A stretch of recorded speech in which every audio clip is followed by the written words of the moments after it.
بسم اللہ الرحمن الرحیم۔ محترم ناظرین، السلام علیکم۔ ایک مرتبہ حضرت عیسیٰ بن مریم علیہ السلام کسی پہاڑ کی چوٹی سے گزر رہے تھے۔ اس وقت ابلیس ان کے پاس آیا اور اس نے ان سے کہا، روح اللہ، یہ بتاؤ کیا تمہارا خدا اس بات پر قادر ہے کہ اگر تم اس چوٹی سے نیچے گرو تو وہ تمہیں بچا سکتا ہے؟ حضرت عیسیٰ علیہ السلام نے کہا، جی ہاں، میرے رب کو یہ قدرت حاصل ہے۔ ابلیس نے کہا، یہ بات حق ہے اور آپ اپنے اس دعویٰ میں سچے ہیں تو آپ اپنے آپ کو اس پہاڑ کی چوٹی سے گرا دیں، میں دیکھتا ہوں کہ آپ کا رب آپ کو مرنے سے کیسے بچاتا ہے۔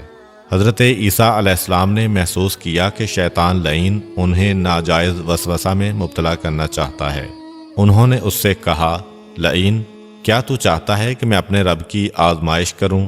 یہ علیحدہ بات ہے کہ مجھے اس بات کا یقین ہے کہ میرا خدا میری حفاظت کرے گا۔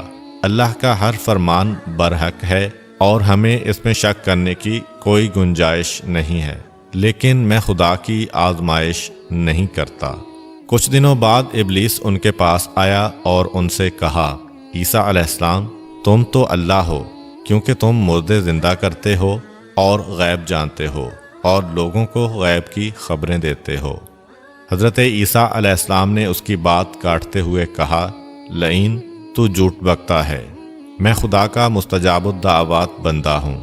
اللہ میری دعائیں قبول کرتا ہے اور اسی کے حکم سے مردے زندہ ہوتے ہیں، اور جہاں تک غیب کی باتوں کا تعلق ہے تو خدا مجھے غیب کی اطلاع دیتا ہے، میں لوگوں کو اس کی خبر دیتا ہوں۔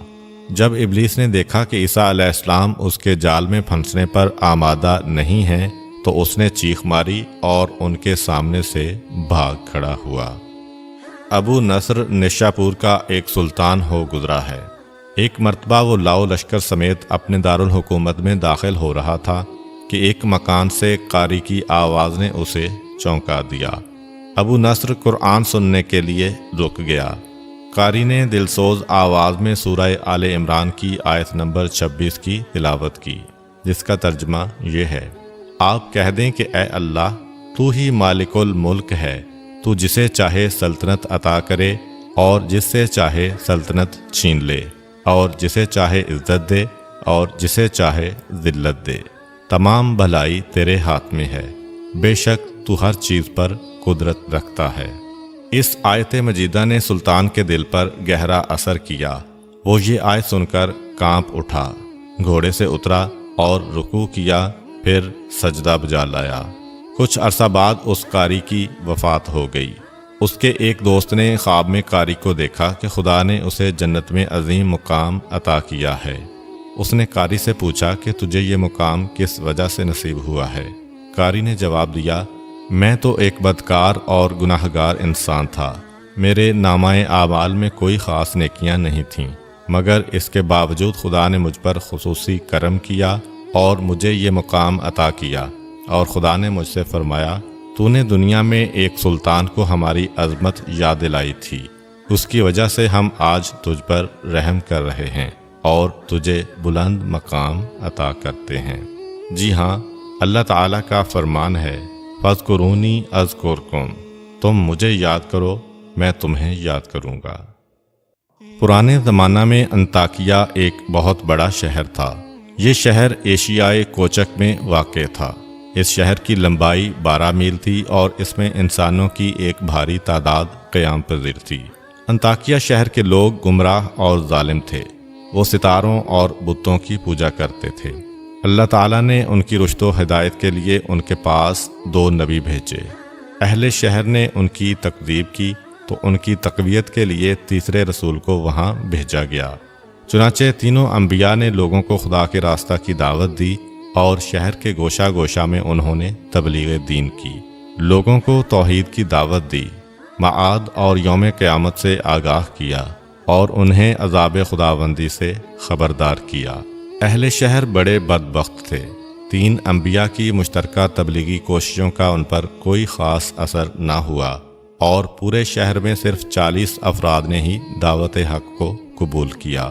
شہر کے دوسرے لوگوں نے تینوں انبیاء اور ان کے پیروکاروں کو پکڑ کر انہیں سخت اذیتیں دیں اور ظلم کی انتہا یہ کی گئی کہ ان مظلوموں کی گردن میں سوراخ کر کے اس میں رسیاں ڈالی گئیں اور شہر کے ظالم لوگ رقص بسمل سے لطف اندوز ہوئے۔ اس شہر میں ایک مرد مومن رہتا تھا جس کا نام حبیب النجار تھا۔ وہ ان انبیاء پر ایمان لایا تھا، لیکن وہ اپنے ایمان کو مخفی رکھتا تھا۔ وہ شہر میں بڑھئی کا کام کرتا تھا۔ اسے جو مزدوری ملتی تھی وہ اس کو 2 حصوں میں تقسیم کرتا تھا۔ ایک حصہ اپنے اہل خانہ کو کھلاتا تھا اور دوسرا حصہ غرباء و مساکین میں تقسیم کرتا تھا۔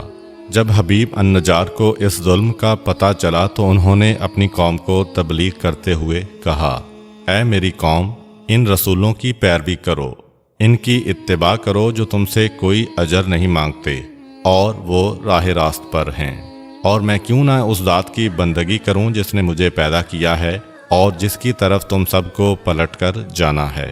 کیا میں اس ذات کے علاوہ کسی کو معبود بناؤں؟ جبکہ اگر خدائے رحمان مجھے ضرر پہنچانے کا ارادہ کر لے تو ان کی شفاعت مجھے کوئی فائدہ نہیں دے سکتی اور نہ وہ مجھے چھڑا سکتے ہیں۔ تب تو میں صریح گمراہی میں مبتلا ہو جاؤں گا۔ میں تو تمہارے پروردگار پر ایمان لے آیا ہوں، لہٰذا میری بات سن لو۔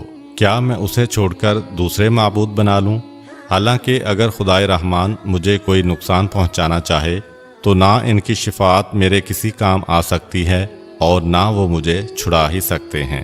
اگر میں ایسا کروں تو میں واضح گمراہی میں مبتلا ہو جاؤں گا۔ میں تمہارے رب پر ایمان لے آیا، تم بھی میری بات مان لو۔ لیکن ظالم لوگوں نے ان کی بات پر کان نہ دھرے اور ان کی نصیحت سن کر خواب غفلت سے بیدار نہ ہوئے، بلکہ ظالم درندے یکدم اس پر ٹوٹ پڑے اور بیچارے کو اتنا مارا کہ اس کی آنتیں باہر نکل آئیں۔ پھر اس کا گلا دبا کر قتل کر دیا اور لاشا کو ایک کنویں میں ڈال کر اس میں مٹی ڈال دی گئی اور وہ کنواں اس کا مدفن بن گیا۔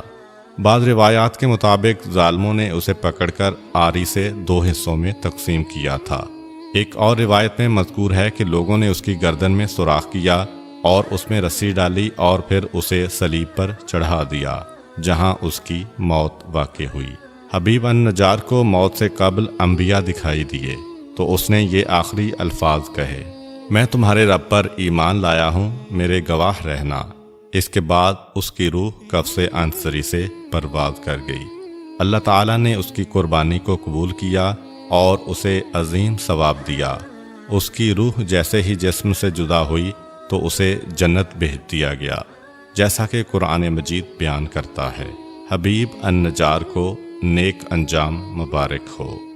امید کرتا ہوں کہ آپ کو آج کی ویڈیو اچھی لگی ہوگی۔